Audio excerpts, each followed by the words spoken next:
Scientist Alan Snyder believes that our increased understanding of the savant brain turns conventional theories about creativity on their head. It's fascinating to me that music, mathematics, art are considered the pinnacle of human creativity, requiring high intelligence and dedicated practice, focus. But yet, is that true? Savants smash that. And so, if we can get an insight into how they do it, we have an insight into a mind, an insight into creativity. And the question is, why can't we all do it? Snyder has designed a controversial experiment to see if we can all do it. We're going to put magnetic pulses into your head. They're safe, and we're going to do that for about 15 minutes.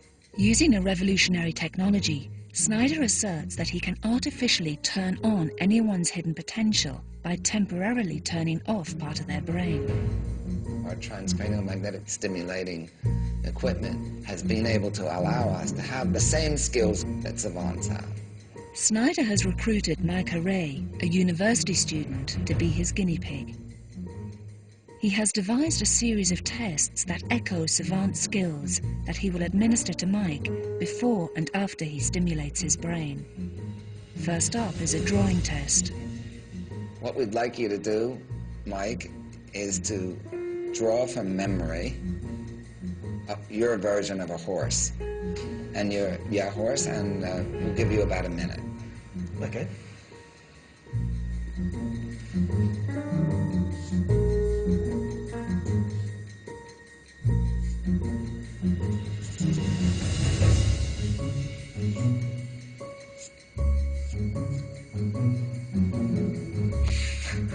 Yes. That's fine. Thank you, Mike. In the next test, Snyder asks his subject to repeatedly read a familiar proverb. A bird in the hand is worth two in the bush. A bird in the hand is worth two in the bush. In fact, it's so familiar to Mike, he completely misses the repeated "the." A bird in the hand is worth two in the bush. Finally, Snyder has Mike try to replicate a truly awe-inspiring savant skill. There's a scene in Rain Man where a box of toothpicks are dropped on the floor, and instantly the savant guesses the number. 180. Mike has 1.5 seconds to count a mass of projected dots. 160. It seems an impossible task. 100. But now Snyder is going to try to unleash his subject's inner savant. Now what we're going to do is we're going to put the magnet on your skull, just where we measured before. Okay. And let me tell you, it is very possible that you'll feel your teeth clenching together. What I suggest you do is you hold them tight. Okay. So, I'm just going to hold your head. Okay, now we're going to do this for 15 minutes. And I want you to try to hold still, don't move. That's why we have the chin rest.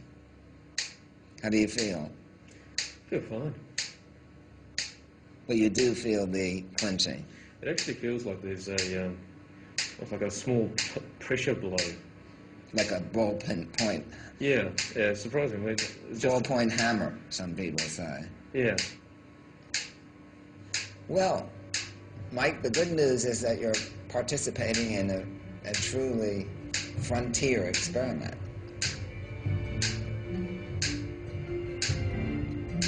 Ten seconds. Is Snyder for real? Will his newly manipulated subject be able to perform the remarkable skills of savants? Okay. Thank you, Mike. Watching exactly the spot in the brain they're targeting. For the past 15 minutes, Alan Snyder has been shooting magnetic pulses directly into the brain of his willing subject. Okay, first of all, Mike, how do you feel? I feel pretty good, yeah. Okay, we're going to talk about that more later, but before we do, What I'd like you to do is participate again in the reading of the Proverbs that you did before. A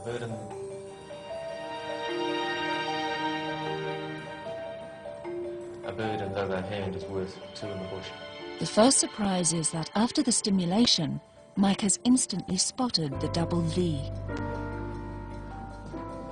Everybody sees the two V's, but they somehow don't access it. What the TMS does is what I think exists in a savant all the time, is that it gives you privileged access to lower level, raw sensory information that's obviously in all of us. Mike's brain now notices the double V because the magnetic stimulation beamed into his left hemisphere has turned off the higher thinking processes located there. This has caused his brain to switch on circuits in the right hemisphere that enable him to see detail more readily. You can look at the hemispheres as a struggle. There's a kind of tension between them, with the left normally oppressing or suppressing the right. And by inhibiting the left, we disinhibit, we free up the right. Again, I'm going to show you, as before, a number of dots on the screen, and I want you'll just have a moment to look at them, and I want you to tell me how many you see. Sure. When he first tried to count the dots, Mike seemed hesitant. But after a dose of magnetic stimulation, his responses are more confident. 103. 110.